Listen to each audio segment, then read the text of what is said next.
Well, hello, Joel Dunning here at CTSNet, and I'm absolutely delighted to be with Jeffrey Velotta.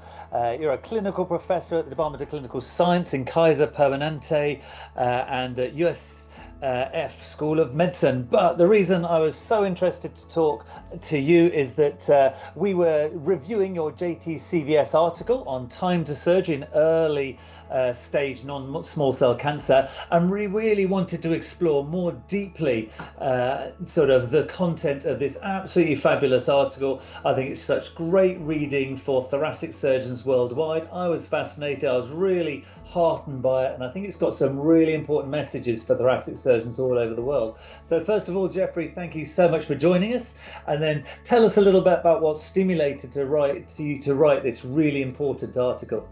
Yeah, thank you, Joel. Happy to be on this exciting video series exploration. So, really where it came from, this actually started with us probably about 6 years ago in looking at our group. And the idea is that in our hospital system, right, we have the biggest hospital system in California and just massive amounts of patients, massive amounts of volume.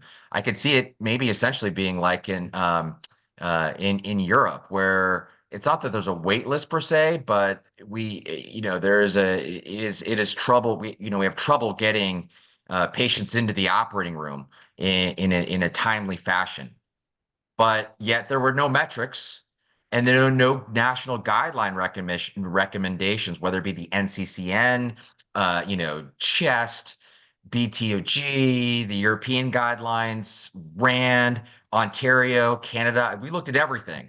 And all the recommendations for when you should actually have your surgery from diagnosis were all over the place. Joel, we saw anywhere from 2 weeks to greater than 4 months. And then the other issue that we saw, Joel, until very recently, which we can go into later, is the diagnosis date. As you and I both know, as thoracic surgeons, right, we don't necessarily always have a preoperative biopsy before we take them to surgery, which is very different than mostly any other cancer that we kind of know about. So everybody had different diagnosis dates. Some had diagnosis dates where they actually had to have a preoperative biopsy, but we found in our practice there was only about 60% of our stage 1 patients getting preoperative biopsies, which is perfectly fine, as you know, in the NCCN guidelines. The issue is that we didn't know what was the optimal time to surgery, and nobody else did. And so we felt that in our data set, because basically the Kaiser Division of Research basically has longitudinal data in that all of our patients are followed up because it's the same insurance plan, same hospital plan, all owned by the same physicians. So we don't lose them to follow up. And so we can start from start to finish all the way through to look at 1 year and 5 year survival just based off of when you get into surgery. So that was kind of the impetus, was that we had somewhat of a backlog, and we didn't know which patients, Joel, to tell on this is again for stage 1 lung cancer, which ones to tell, hey, you can wait 6 weeks, or no, I got to get you in next week, right? We didn't really have that answer. And so this study was launched basically to find that answer. What was the sweet spot? And if there was even a sweet spot, or if it even mattered for stage 1 lung cancer. Yeah, so in this June 2025 fantastic JTCVS article, you looked at 2,567 patients with early stage. So let's go straight into that timing of surgery. What did you discover? What was important for those timeframes? Yeah, so the key takeaway message is it's 8 weeks. We found 8 week cutoffs, and we looked at different continuous and categorical variables, and looking at all different cutoff points, 1 week, 2 week, all the way up to past the 12 weeks. It was 8 weeks, Joel, that were survival and mortality and recurrence increased dramatically from 8 weeks on, and then it was an incremental stepwise increase in recurrence and mortality after 8 weeks. And then the other key, Joel, was that essentially we had a universal diagnosis no matter what. And this was based off a chart review, everything double checked twice. And the universal diagnosis date was the CT scan, the suspicious CT scan that caused the clinician, the surgeon, to act on it. So not the one that was 6 months ago and then you saw a nodule. It was the one, for example, where the most recent CT scan prior to surgery, where that caused the clinician to say, well, I'm concerned about this could be possibly lung cancer. And then from that diagnosis date, the CT scan, anything greater than 8 weeks led to worsening mortality and worsening recurrence, which is pretty dramatic when you think about it, because 8 weeks, not from the biopsy date, but from the original CT, before the PET scan and before any preoperative biopsy. Yeah, and that's just really important to highlight, isn't it? This isn't just, oh, we recommend 8 weeks just because we think it's a good idea. This is literally people dying if they wait 2 months, which is 8 weeks. And so it really, this is conclusively saying, it's just not acceptable, is it, to be leaving these people 2, 3 months? Correct. Absolutely, Joel. And the other reason why, besides just having the scientific data to really show that, it was also just important that we felt, or I felt as a clinician, seeing these patients, the two most common questions I always received, one was always like, well, what can I wait? Or usually it's the opposite, right, Joel? It's like, I want this out right now. I want it out tomorrow. And you have to say, no, no, you don't, right? It's easy for us, Joel, in the past to say, oh yeah, you don't need it out. It doesn't grow in a week or 2 weeks, and you don't have to go right away. But most patients nowadays, especially with Google and the internet and social media, they always ask, well, why, when can I have this out? When should I have this out? Especially when you go to different characteristics of lung nodules and AI models and radiomics and stuff, like which ones can we pick out? And we don't have the blood-based biomarkers perfectly yet to tell which ones are aggressive. So in the meantime, we have this as a kind of a standardization to say, again, that, I really do stress this now. I really do say couple months. You should have your surgery within a couple months of that CT scan. And I will talk to them about that. But obviously, this is a newer phenomenon, and that this paper just recently was published over the last 6 months, and it was just presented at the AATS last year. So this is kind of, it's not like every surgeon or every physician or every clinician is really going by this yet. The hope is that they will, but not necessarily yet. Yeah, and to a lot of surgeons, we'll all say, oh, 8 weeks, that's a huge amount of time. But it's because we're at the very end of the pathway, aren't we? So, and it's really important what you just said, which was the CT that looks like cancer. That's not when they're referred to us, is it? So, what are the steps that are causing these unacceptable delays? Right. So we looked at that as well, and that's going to be coming out. We're submitting that to Annals of Thoracic Surgery, and the idea is that you can imagine which ones there are, and one of them being, which we can get into, nodal staging.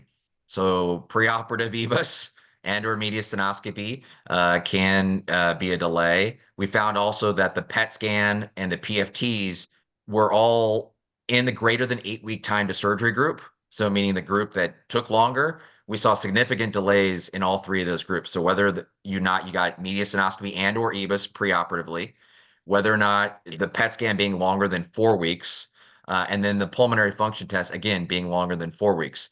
So the next step, I think, Joel, in what I'm getting at is that the PET scan shouldn't take 4 weeks anymore. Now, I realize it's hard at all different, hospital level systems. It's a little bit easier in our integrated system, right? Because we own our own PET scanners and we have all that. So this is why it causes so much controversy, especially in the United States, where there's such individualist privatized health plans and academic centers that are getting these patients from all over the place that can't get their own PET scan. So I think that's something to think about. I don't have a solution for everybody, but we did see in our hospital system where it was even where everything is covered, where we do have a PET scanner at every hospital and everything, and it's all covered with the same insurance. We did even see delays in the PET scan in EBUSs, despite us having kind of a centralized health system for us all. That when you do delay longer than 3 to 4 weeks for that does contribute to you being, and that makes sense, right? You being most likely not to get your surgery within 8 weeks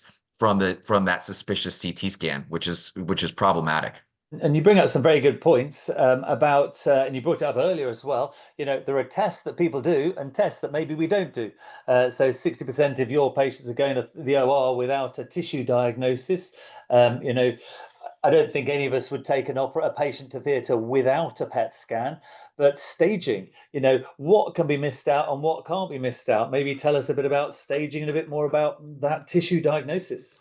Yeah, I love it because there's so much debate over this, even though it's like such a simplified thing. There is so much debate out there. And again, this goes back to the fact that there is no kind of exact appropriate. Well, we do have NCCN guidelines and the chest guidelines about when you should get nodal staging for whether EBUS or mediastinoscopy for early stage lung cancer. And we'll go over here. Just This is just for everybody. We have cardiac surgeons, thoracic surgeons, but essentially the overall guidelines are that anytime you have a central tumor, regardless of size, technically within the inner 1/3 to 2/3 of the lung, depending on what guidelines, you should get nodal staging. If you have a lymph node greater than a centimeter on your CT scan or a PET avid lymph node on your PET scan, you should undergo mediastinal staging, regardless, right? And then lastly, the size. Now, even if it's peripheral, whether it's peripheral, central, anything greater than 3 centimeters, you should undergo mediastinal lymph node staging. So that is kind of what the recommended guidelines are. But as we know from even data published out of the STS and the Annals of Thoracic Surgery, looking about 4 or 5 years ago, looked and saw 38% of thoracic surgeons actually followed that guideline, even though that is the NCCN and the chest guidelines. So in reality, those are the guidelines, but most of us don't really follow that. And so how I relate that, Joel, is that relating that to now there's a metric, not a metric yet, but this is what I'm hoping will be a quality metric now of 8 weeks from the CT scan.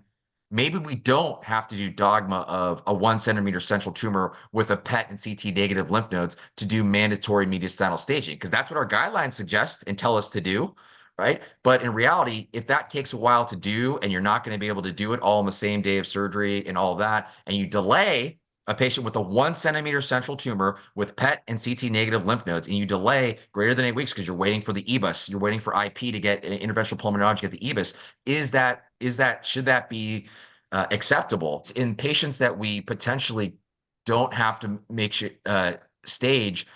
It's not that I don't think staging is important. I think staging is very important, or routine mediastinal staging for early stage lung cancer. It's just that maybe the dogma of basically staging everybody prior to surgery has to be counterbalanced with now the equally important, if not more important, right? Probably more important in my opinion. But again, this could be slightly biased. This is just our published results, but more important of getting that patient into surgery and getting the cancer out. Because as you know, Joel, and with the COC, the American Cancer Society 3+1 mediastinal staging hilar lymph node sampling, we know that's important. So you get the lymph nodes out during your surgery. We're all going to do that now. I mean, pretty much that's kind of like mandatory. It always has been forever, but now with the COC guidelines is basically making all these COC Commission on Cancer accredited hospitals to sample 3 lymph nodes, 3 N2 lymph nodes, and 1 N1 lymph node. So you're essentially going to be doing that during surgery as well. So I think that it's that counterbalance is an interesting dichotomy. Yeah, I guess with this new very important paper showing that, time is quite important, plus the fact that we are going to do a great job of the lymphadenectomy, you're then asking, what is that advantage of knowing that it's N1 or knowing that it's N2? Of course, the advantage is neoadjuvant treatment, but then that obviously brings up, is it the end of the world if you do adjuvant treatment? So now, quite a lot of the time it's because you don't think there's a harm in delaying to get the EBUS, etc. But I guess this new paper, it's saying, well, it's not a zero-sum game. Is it the worst thing in the world that 1 in 20, 1 in 10, you pick up an N1 afterwards, as long as they get their adjuvant treatment? So would you agree with that, or would you say that it's a disaster to miss an N1 preoperatively? I totally agree with the former, what you're saying. I don't think it's a disaster to miss that. I think it's more of a disaster. And if you look at all the neoadjuvant perioperative papers, really it's stage 3 that should be stage 3A that's driving the benefit of neoadjuvant chemoimmunotherapy and whatnot. So as we both know, it's really the N2 nodes that I think could be catastrophe essentially if you operate and they kind of, and you should have EBUS, so you should have done a mediastinoscopy, you didn't, you're like, it's probably okay. And then you do surgery and you find out, yeah, they do have N2 nodes and they didn't get that chemoimmuno beforehand. I do think that's catastrophic. That should not be done. But again, you should usually be able to tell that based on the clinical, staging, which would be the CT and the PET. But like you said, micrometastatic disease in a PET, in an N1 lymph node, basically saying, let's say a 3 centimeter peripheral tumor, right, Joel? And then you get the CT scan. There's no lymphadenopathy. The PET scan, maybe there's a 4 millimeter lymph node, but again, nothing lights up. And you take that patient to surgery without EBA staging. You take that patient to surgery, you take it out, and yes, you find so a level 10 lymph node with a little bit of cancer. Yes, now they're stage 2. I don't think that's catastrophic, because in that case, right, you just put them on adjuvant chemo and or immunotherapy through the Nadim or Pearls trial. I think that that's still acceptable because we still get that patient in. We most likely did it minimally invasively. We know that minimally invasive now, it's very much easier to tolerate adjuvant therapy than kind of the older data where everybody was getting thoracotomies and whatnot. Long story short, I don't think it's necessarily catastrophic if you find, oh my gosh, an N1 lymph node that was positive after you went straight to surgery first. With a CT and PET negative preoperatively on the lymph nodes, I don't think that's catastrophic. Reading this paper, there is a bit of a move in some centers to do the, iron bronchoscopy, get a frozen section if it's positive, put them on their side and do your segmentectomy. I guess this paper says, well, it couldn't be quicker than that in terms of that. What are your thoughts on that? Or is it just not a practical solution for most hospitals?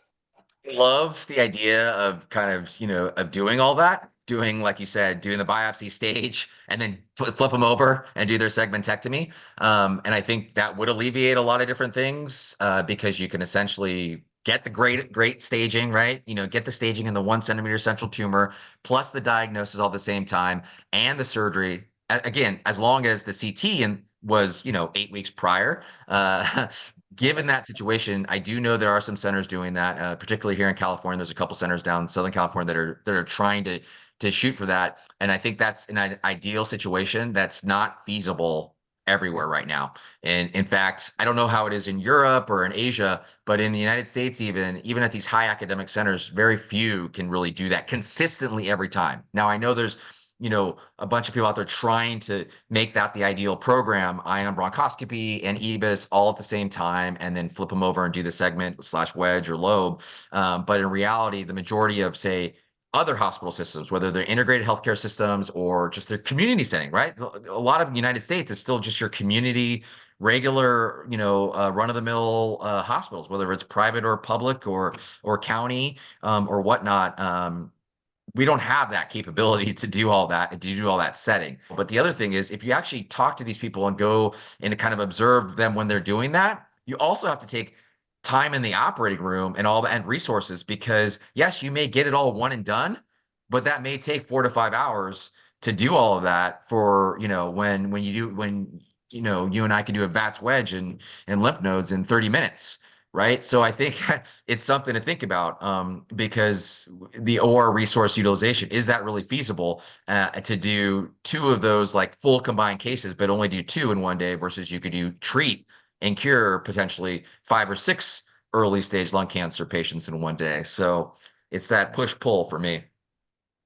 Right. Yeah, well, it's been an absolutely fantastic discussion. So maybe just to round it up, what would you say your key messages are to every thoracic surgeon out there, based on your studies here? The key central message is that I'm not saying that every single patient needs to get into surgery within 8 weeks of the suspicious CT scan. I'm not saying it should be dogma, and I don't want to make everybody do that. I don't want this to be a standard. However, I do think that at least it gives us some data to show that there is worsening recurrence and worsening mortality if you wait longer than 8 weeks. And it does go up from 9, 10, 11, 12 weeks for early stage. So what I'm getting at is it's just now surgeons should be aware. It's not just the patient being anxious, or it's not just the family members or the pulmonologist, right? Or the oncologist to say, hurry up, get them into the OR, because right, we're always backlogged with all sorts of stuff. I think it's important now to realize that, yeah, have that 2 month/8 week window in the back of your mind from the CT scan. And I think that's really going to make surgeons think now that really the standard should be from the CT scan. And that wasn't just based off of our data. That was based off of the Washington University data that first looked at the VA data, where we kind of came up to a consensus. The literature in this field in time to surgery is now coming up to a consensus, whereas we know for early stage 1 peripheral lung cancer, not everybody needs a biopsy. So but they do need a CT scan, and they don't always get a PET, even though me and you think, and a lot of us think we should get a PET, but a lot of people, not all people have those resources. But the CT scan we know is mandatory. So going and thinking back 8 weeks from the CT scan, not from when you get that referral from the outside community center to the academic center, it should be like, ooh, and chances are you as a surgeon are going to be behind a little bit. And so instead of, maybe you can't get in with 8 weeks, but instead of in the past, you waited, oh, it's another month. That's okay. They can come to the Cleveland Clinic to wait that long. Maybe you should say, no, let's get that in a little sooner. Even if it doesn't hit the 8 week, get as close as you can to that, because exponentially, stepwise, it goes up from 8 to 10 to 12 weeks. So I think it just forces a surgeon to make the timing a little bit more important when it comes to overall decision making for patients with early stage 1 lung cancer. Great. Well, thank you so much for joining us. It's been an absolutely brilliant paper. I certainly encourage people to give it a read. We'll put it in the show notes below as well. And thank you for your leadership in this area. And I think that's such a clear message, and one that hopefully we can then metric and make sure we are all hitting that super important target. Thank you so much for joining us. Thank you for having me, Joel. Appreciate it.